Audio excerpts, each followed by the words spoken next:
Quando eu soube que era para fazer um estudo em Tiago, eu gostei da ideia, porque eu gosto tanto do livro de Tiago, que alguns anos atrás eu cheguei a decorar o livro de Tiago.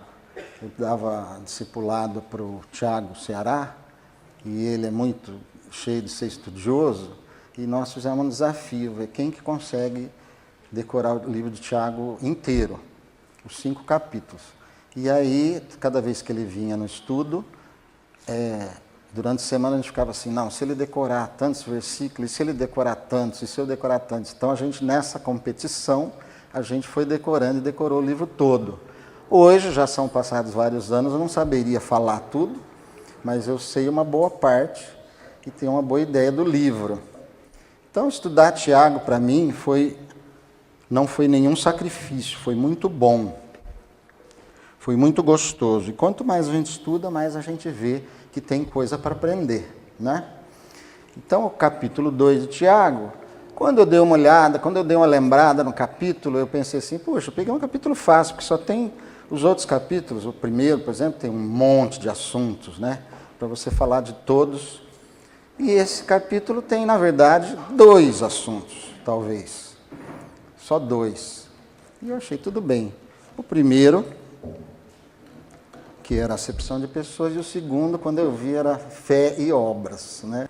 Esse assunto, na verdade, a gente não vai aprofundar, porque é um assunto que daria para fazer uma série, né? Só dele. E a gente podia até falar muitas vezes, convidar várias pessoas para falar no mesmo capítulo. Mas vamos fazer aqui hoje. Eu não pretendo aprofundar teologicamente, mas vamos sair daqui pelo menos entendendo bem o capítulo, tá bom? Senão demora demais também. Então tá lá, estudo em Tiago. Eu quero que você tenha a sua Bíblia aberta em Tiago, capítulo 2. Porque eu anotei todas as passagens que não são de Tiago, mas as de Tiago eu quero que vocês leiam na Bíblia, tá bom? Então vamos lá, abrindo em Tiago, capítulo 2, vamos dar uma lida.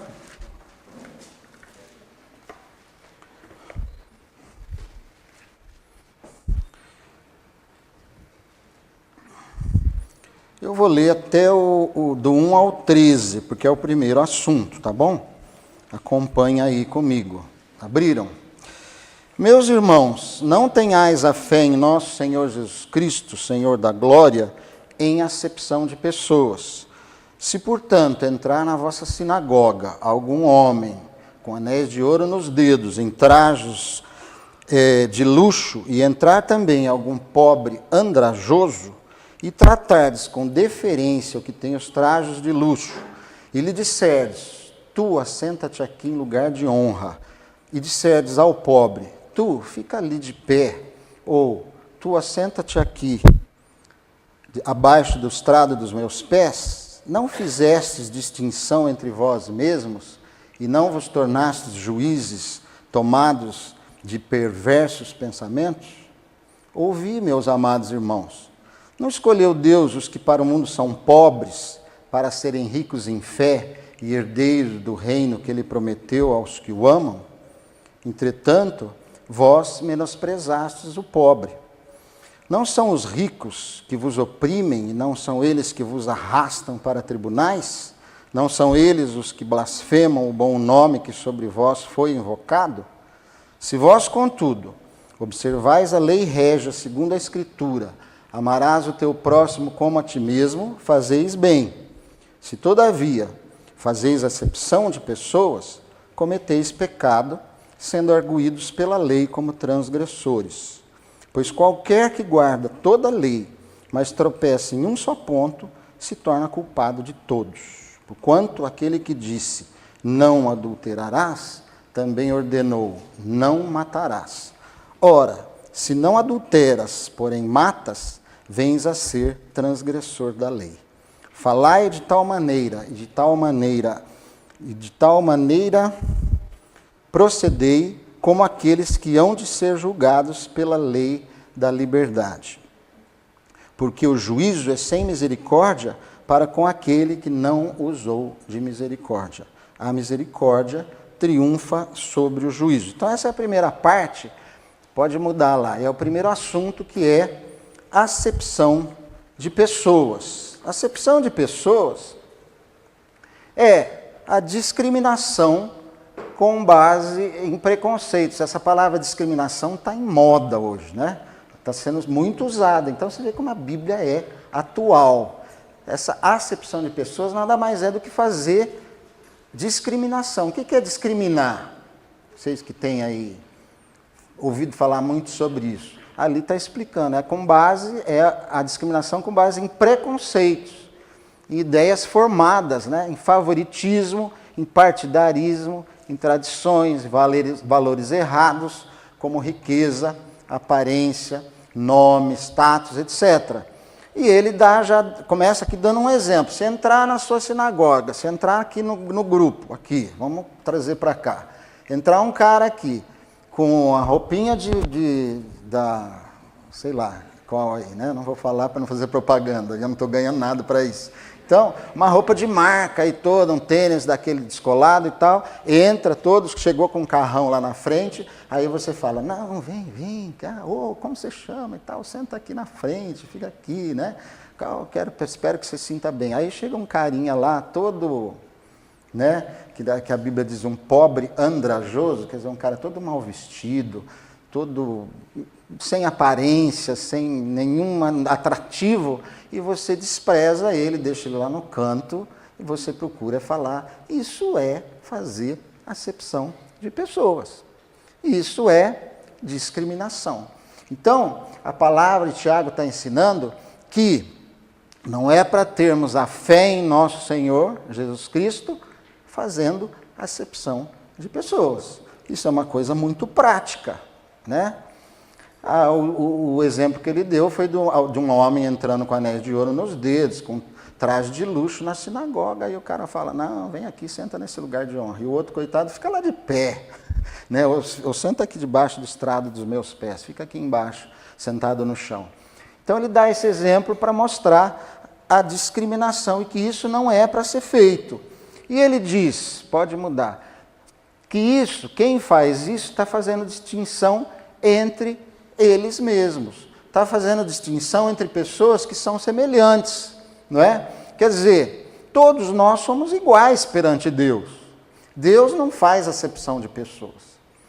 Então, qualquer pessoa, ela estando bem vestida, ela sendo da forma como eu gosto que ela seja, ela sendo da minha turma, ela falando a minha linguagem ou não, todas elas são iguais diante de Deus. Então, se eu discrimino, se eu trato de forma diferenciada uma pessoa, por causa de preconceitos, etc., eu estou fazendo distinção com aquele que é igual a mim, né?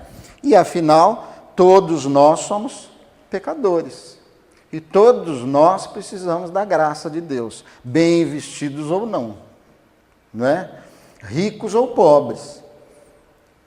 E, aliás, Tiago fala uma coisa interessante, que é uma coisa que a gente poderia discutir, mas não tem tempo. Mas ele fala, vocês não sabem que Deus escolheu aqueles que para o mundo são pobres, para serem ricos em fé?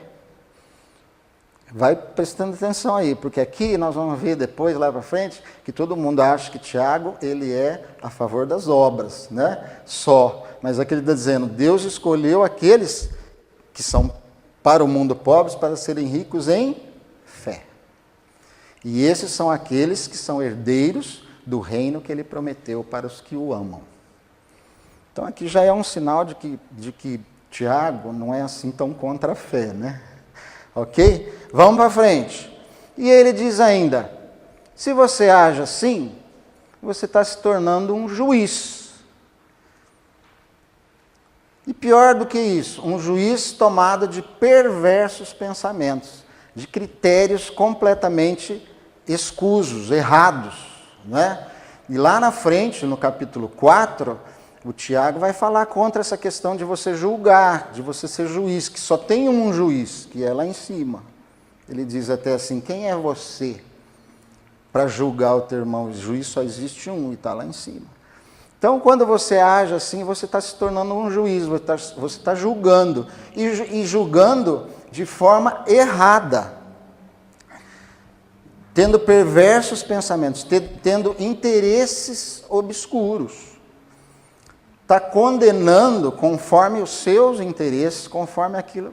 Até parece que nós estamos falando de alguma coisa que está acontecendo hoje, né? Juízes tomados de perversos pensamentos. Aqueles que julgam baseados em interesses pessoais, ou em partidarismo, ou em favoritismo, e fazendo acepção de pessoas. Infelizmente, isso está acontecendo por aí, não vou dizer mais nada. Bom, aí Tiago diz o seguinte, no versículo 8. Veja lá, versículo 8. Vamos acompanhar na Bíblia. Se vós, contudo, observais a lei régia, segundo a Escritura, amarás o teu próximo como a ti mesmo, fazeis bem. Então ele está dizendo, quem observa a lei régia, faz bem. O que é a lei régia? A lei régia, o que isso quer dizer? Que lei que é essa? É a lei do reino de Deus. É a lei maior. É a lei perfeita. Né? É a lei que Deus quer que nós sigamos. E é a lei da misericórdia, a lei do amor, que ele cita. Amarás o teu próximo como a ti mesmo. Tiago cita essa parte da lei régia porque ele está falando sobre essa relação entre iguais, entre nós, né? Mas a gente sabe que essa lei régia, ela também tem, amarás o Senhor teu Deus sobre todas as coisas, e o teu próximo como a ti mesmo. Então a lei régia, a lei principal, a lei que deve ser, a mais que deve ser obedecida, é essa lei, a lei do amor.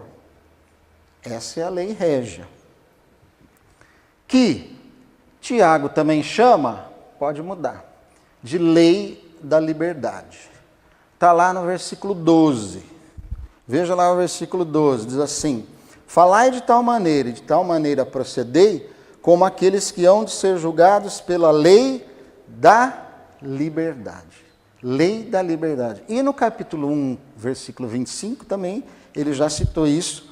Ele diz, mas aquele que considera atentamente na lei perfeita, lei da liberdade, e nela persevera, não sendo ouvinte negligente, mas operoso praticante, esse será bem-aventurado no que realizar. Então, olha, Tiago fala sobre a lei da liberdade. Vai prestando atenção, porque isso aqui tem muito a ver com o assunto de obras e fé. A lei da liberdade. Paulo, vamos começar a falar de Paulo também, porque depois vai ser aqui o embate de Tiago e Paulo, né? Acho que esse negócio está caindo, né? Por isso que vai ficando. Paulo também põe lá, Romanos, tá aí, Romanos 8, 1 e 2, diz assim, portanto agora não há nenhuma condenação para os que estão em Cristo Jesus, porque a lei do Espírito da vida em Cristo Jesus te livrou da lei do pecado e da morte. Olha só, ele fala sobre a lei do Espírito da vida e a lei do pecado e da morte. Qual que vocês acham aí que é a lei da liberdade? Qual? Um de cada vez, que está confuso, assim, tantos falando. Qual que é a lei da liberdade dessas duas? A lei do Espírito da vida ou a lei do pecado e da morte? A lei do Espírito da vida, está falando ali, a lei do Espírito da vida em que Jesus te livrou da lei do pecado e da morte. Então a lei da liberdade é a lei do Espírito da vida, porque ela nos livrou dessa outra lei, que é a lei do pecado e da morte. E isso em Cristo Jesus. É a lei do Espírito. Ou seja, quando você crê naquilo que Jesus fez por você, você é liberto da lei sob a qual você estava antes, que é a lei do pecado e da morte. Aquela que te leva para a morte. Por que essa lei Porque essa outra lei é lei do pecado e da morte. Olha o que mais Paulo fala. Onde, pois, a jactância, o orgulho, foi de todo excluída. Por que lei? Das obras? Não.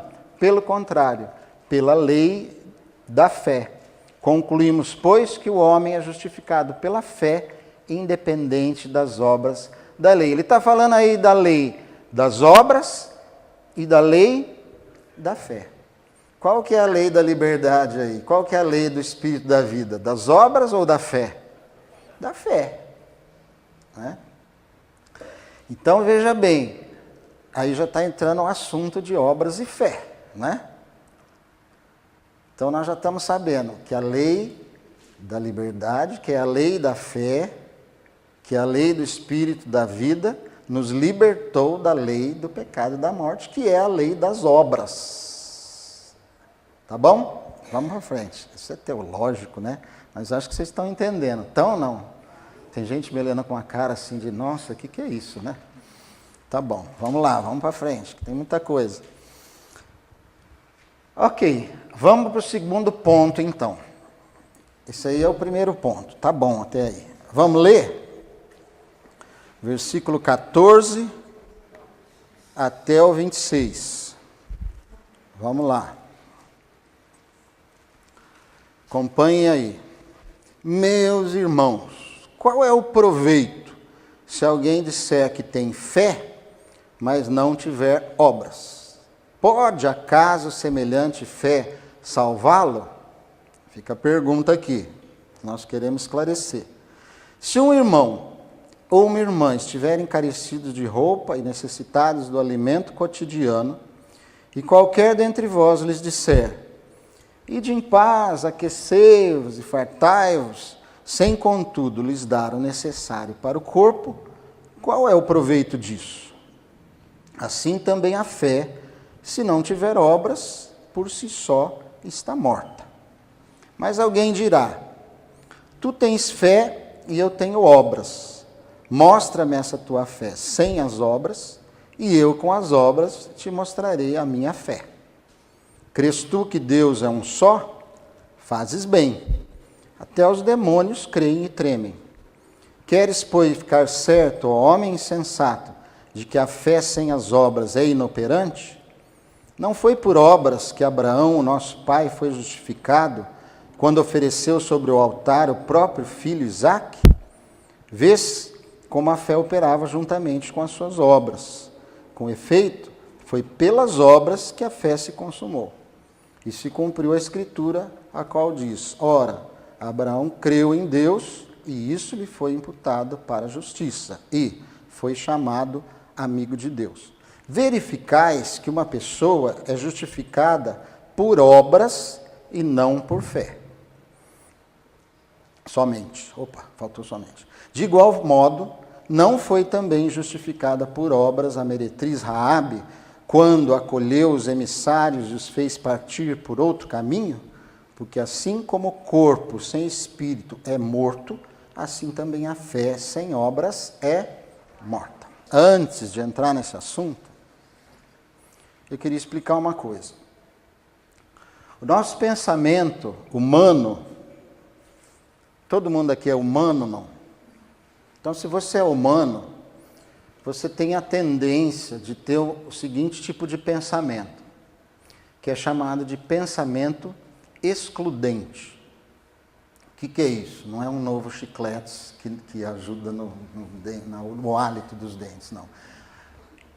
Pensamento excludente é aquele que exclui, que a gente pensa assim, ou é isso, ou é aquilo. Né? Então a gente tem a tendência de pensar isso. Ah, ou é isso ou é aquilo. Ah, eu acho que se não for assim tem que ser assado. Né? Então a gente acha que se uma coisa é daquele jeito, ela é oposta àquela outra coisa. Então aquelas duas coisas não podem coexistir. Isso é uma tendência que a gente tem de pensar assim. Então, o que acontece com isso? No reino de Deus, nós não podemos ter esse tipo de pensamento. porque isso é um pensamento de mentes mais limitadas, que são as nossas. Se nós tivermos esse tipo de pensamento, por exemplo, nós não podemos crer que Deus é um e é três. Porque no pensamento excludente, ou ele é um, ou ele é três. Não dá para ser as duas coisas. Mas no reino de Deus é possível. Por isso a gente precisa da fé. Por isso que os muçulmanos não creem em Jesus como Filho de Deus, como Deus. Porque eles dizem, não, Deus é um só. Como é que Deus pode ser um só e ser três? Não é possível. Esse é o tipo de pensamento excludente. Então, no reino de Deus, não é assim. Né? E tem vários assuntos na Bíblia que nos confundem e que o pessoal fica discutindo até acabar o fôlego. Por exemplo, só um exemplo, predestinação e livre-arbítrio. As duas coisas são bíblicas. Mas no nosso pensamento elas são opostas, elas não podem existir ao mesmo tempo, mas elas existem. Né? Porque as duas coisas são bíblicas. Então, as ateus você tem esse pensamento excludente. E aqui a gente não pode ter esse tipo de pensamento. Com esse tipo de pensamento, muita gente, muitos crentes e até estudiosos da Bíblia acham que Paulo e Tiago tinham ideias opostas, criam em coisas diferentes, que eram inimigos até, né? Porque Tiago defende a obra para a salvação e Paulo defende a fé para a salvação. E a gente precisa, então, tirar esse tipo de pensamento da nossa cabeça agora, porque senão a gente não vai chegar a uma conclusão. Quer ver? Vamos lá. Quem olha por aqui, ó, Paulo está aqui desse lado esquerdo. Olha o que ele diz. Concluímos, pois, que o homem é justificado pela fé, independentemente das obras da lei. Romanos 3, 28.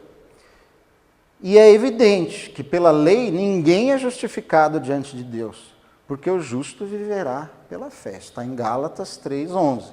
Aí vem o Tiago e escreve o seguinte: verificamos que uma pessoa é justificada por obras e não por fé somente. Esse somente é importante, né? Aí, parece que eles são inimigos.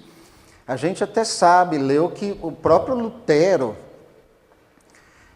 por um tempo, acreditava que o livro de Tiago não estava no cânon, não fazia parte da Bíblia, devia ser tirado da Bíblia, né? Porque trazia toda essa confusão.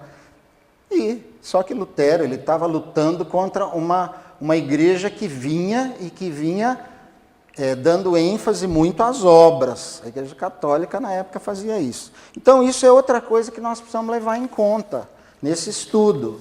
Quando Paulo escreveu aquilo lá que ele escreveu, naquelas cartas dele, em Romanos e em Gálatas, o que estava acontecendo na igreja, nessas igrejas? Haviam os cristãos judaizantes. Esses caras, eles faziam o seguinte: eles pegavam os novos convertidos e ficavam falando para eles que eles precisavam obedecer às leis de Moisés.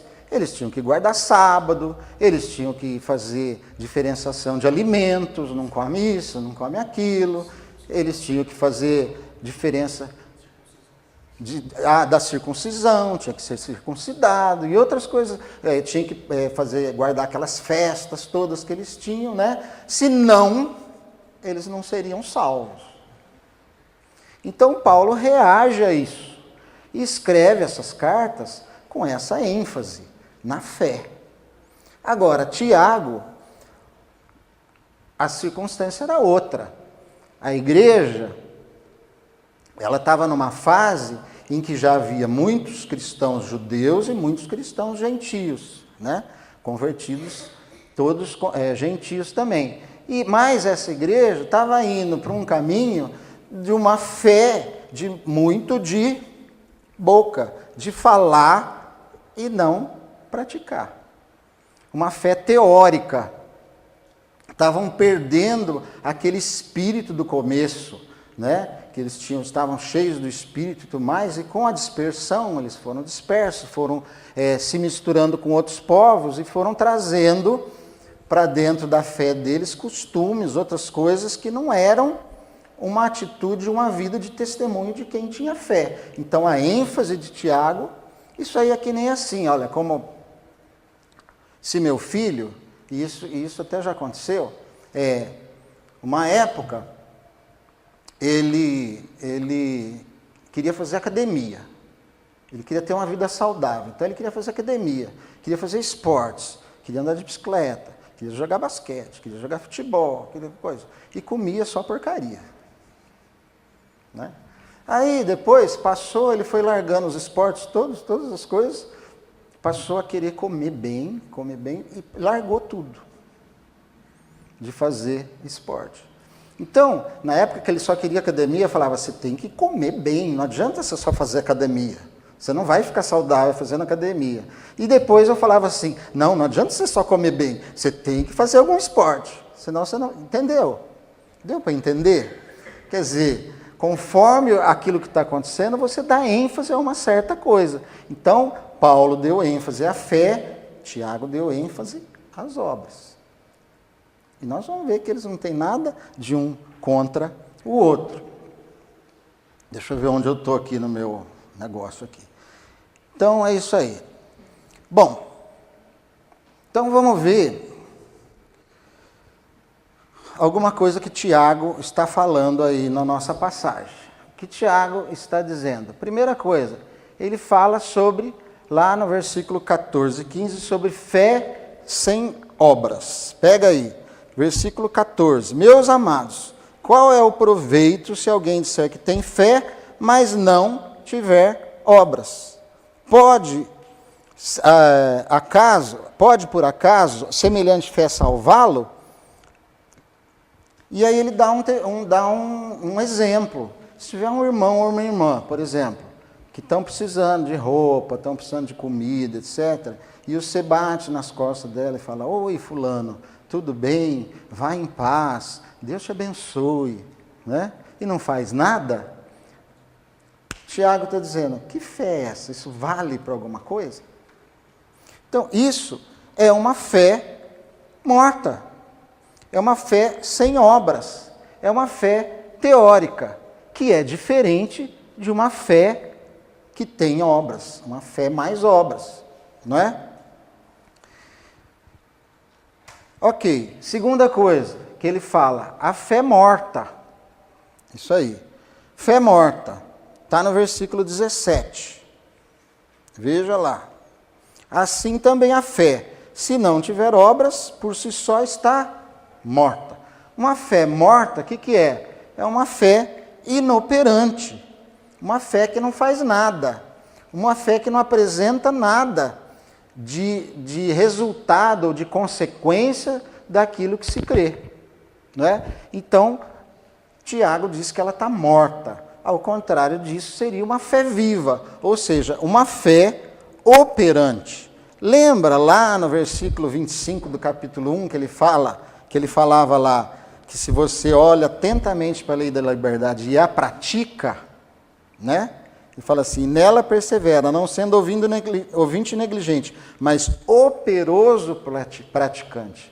Ou seja, a fé que tem obras, unida às obras, é uma fé operosa, uma fé que dá frutos.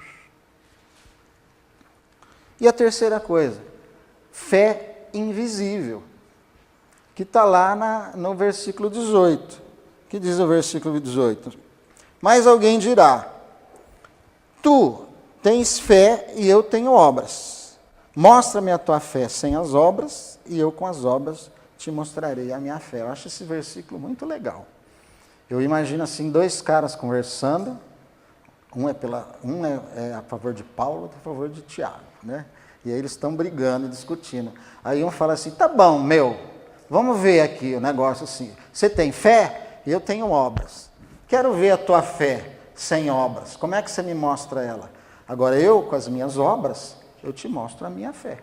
Ou seja, a fé sem obras é uma fé morta e é uma fé invisível. que não dá para ser mostrada. E uma fé viva, com obras, é uma fé visível. É uma fé que dá para você provar e mostrar que você tem. Certo? Concordam com o Tiago? Estão a favor do Tiago agora e contra o... Não, né? Aquele negócio da excludente acabou, né? Tá bom. Ok. Então vamos para frente. Aí ele dá um exemplo. O exemplo de Abraão, versículo 21 a 23. Não foi por obras, deixa eu subir aqui. Não foi por obras que Abraão, o nosso pai, foi justificado quando ofereceu sobre o altar o próprio filho Isaque. Vês como a fé operava? Não é para você pôr os versículos ainda, tá? Vê, onde eu estou no 22. Vês como a fé operava juntamente com as suas obras? Com efeito, foi pelas obras que a fé se consumou. E se cumpriu a escritura, a qual diz: ora, Abraão creu em Deus, e isso lhe foi imputado para a justiça. E foi chamado amigo de Deus. Olha, veja que coisa interessante. Se você pegar só o versículo 21 e o 23, tá aí, não pega o outro ainda. Você vai ver que o Tiago é incoerente. E ele se contradiz. Ele diz no 21, não foi por obras que Abraão, nosso pai, foi justificado quando ofereceu sobre o altar o próprio filho Isaque?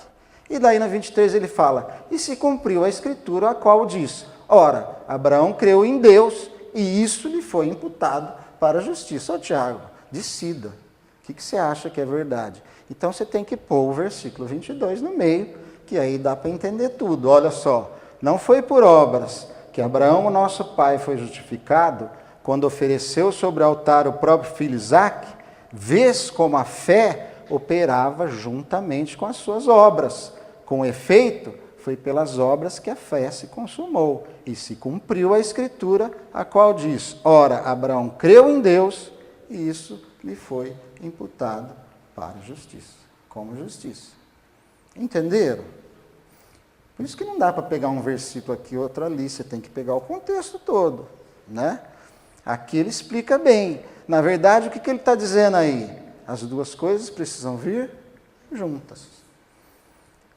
É aquele negócio da fé visível, da fé morta, inoperante ou operante, né? Aqui Abraão mostrou a sua fé, mostrou que creu em Deus, fazendo uma obra que foi o quê? Entregar o seu próprio filho, Isaque, em sacrifício, que Deus pediu.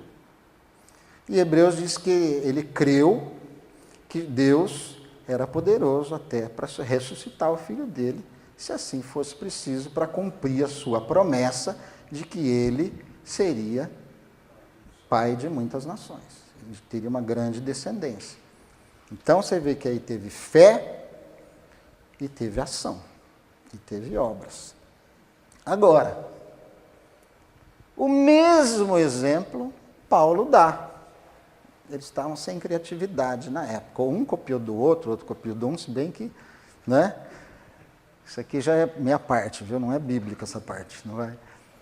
Que pois diremos, está lá em Romanos 3, que pois diremos ter alcançado Abraão, nosso pai, segundo a carne? Porque se Abraão foi justificado por obras, tem de que se gloriar, porém não diante de Deus. Pois que diz a Escritura? Ele cita a mesma Escritura que Tiago cita. Abraão creu em Deus e isso lhe foi imputado para a justiça. Ora, ao que trabalha, o salário não é considerado como favor, e sim como dívida. Mas ao que não trabalha, porém crê naquele que justifica o ímpio, a sua fé lhe é atribuída como justiça. O que ele está dizendo aí? Ele está dizendo que a fé faz com que não tenhamos a ideia errada de que nós merecemos alguma coisa de Deus, de que nós merecemos como salário de quem trabalha e merece o seu salário. A fé faz com que nós entendamos que tudo aquilo que a gente faz é pela graça, pela misericórdia e pela ação de Deus em nós, né? Então, Deus justifica pela fé, ele diz aí, ao próprio Abraão, para que ele não tenha do que se gloriar. Olha, eu fiz isso, eu fiz aquilo, olha como eu fiz isso, olha como eu fiz aquilo, né? Chega lá na porta do céu e apresenta lá o seu currículo e quer entrar. E aí o anjo fala, aqui não. Cadê a fé? Né? Aliás, eu esqueci de falar, lá falava sobre obras sem fé, né? A Bíblia, gozado que a Bíblia também fala de fé sem obras. A Bíblia também fala de obras sem fé, obras mortas. Ali Tiago fala de obras de fé morta, e a Bíblia também fala de obras mortas em Hebreus. O que são obras mortas? As obras praticadas sem fé. Porque tudo que não provém de fé é pecado. Quer dizer, você faz um monte de coisa. Se você vive a sua vida na igreja, muitas atividades, muitas coisas, mas sem fé, isso não vale de nada. Né? A fé que tem que vir antes. Então está lá. Agora, na verdade, Tiago e Paulo, como a gente está vendo aí, estão falando a mesma coisa. Eles não são opostos entre si. Eles estão falando a mesma coisa, apenas com enfoques diferentes. Então eu quero ver com vocês, indo já para o final, só que nós vamos ver bastante passagens bíblicas, comparando algumas coisas que Tiago fala no capítulo 2 com algumas coisas que Paulo fala em Romanos e em Gálatas. Tá bom? Então, por exemplo, de 9 a 11, no capítulo 2 de Tiago, 9 a 11, olha só. O que ele diz? Se todavia fazeis acepção de pessoas, cometeis pecado, sendo arguidos pela lei como transgressores. Pois qualquer que guarda toda a lei, mas tropeça em um só ponto, se torna culpado de todos. Porquanto aquele que disse, não adulterarás, também ordenou, não matarás. Ora, se não adulteras, porém matas, vens a ser transgressor da lei. E o que Paulo diz em Romanos 3,20? Visto que ninguém será justificado diante deles por obras da lei, em razão de que pela lei vem o pleno conhecimento do pecado. Tiago disse, olha, a lei diz, não adulterarás, mas também diz, não matarás. Se você não adultera, mas mata, você é transgressor da lei. A lei, então, serve para mostrar que você é pecador. A lei, que Paulo está dizendo, traz o pleno conhecimento do pecado. E é o que Tiago está dizendo aqui. E ele ainda diz outra coisa, que nós vamos ver em outra passagem. No 2:1, ele diz, meus irmãos, não tenhais a fé em nosso Senhor Jesus Cristo, Senhor da glória, em acepção de pessoas.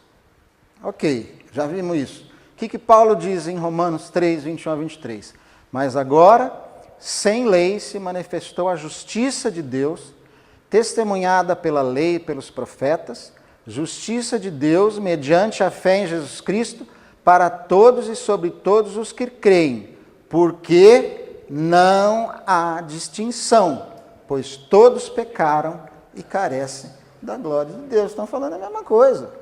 Todos pecaram, não há distinção. Então, por que nós vamos fazer acepção de pessoas?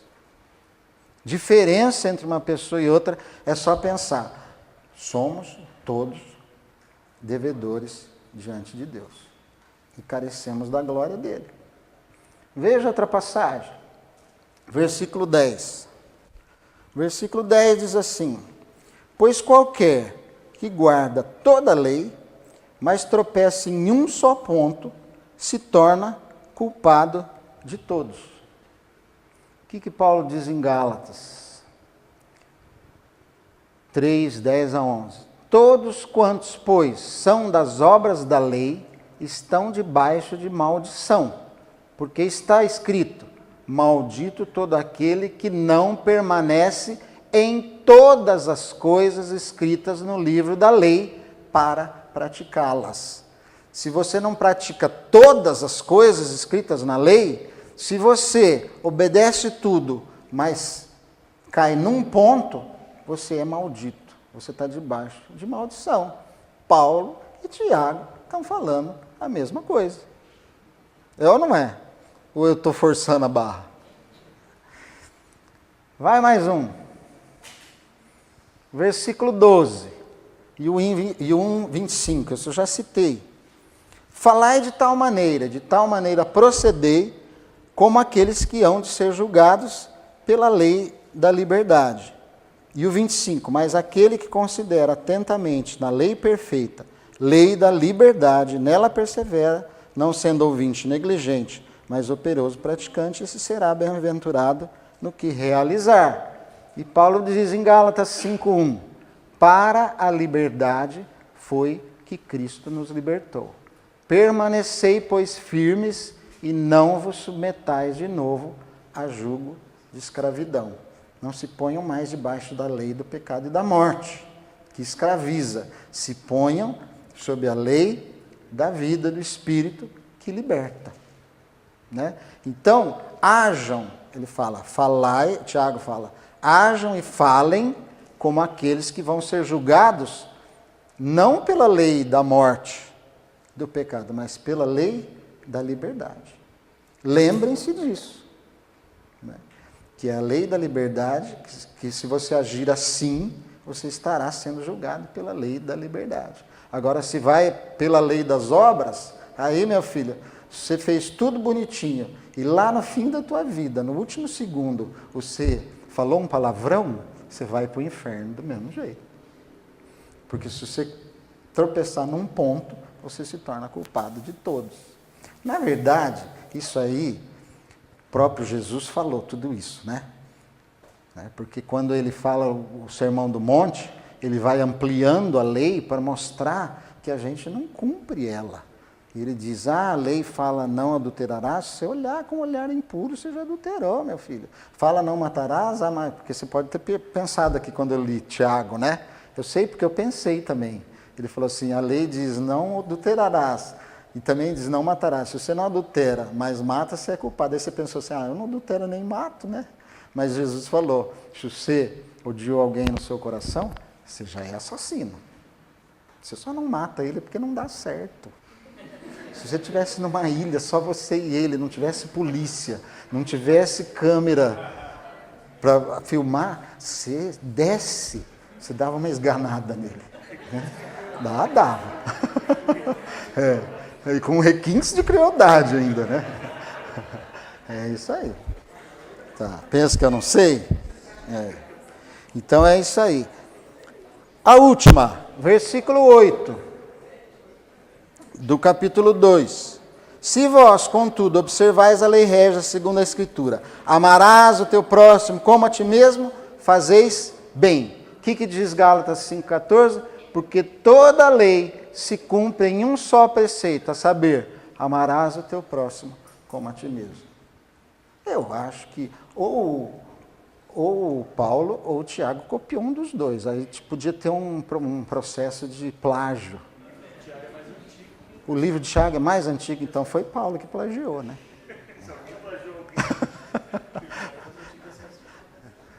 Ok, vamos para o final então.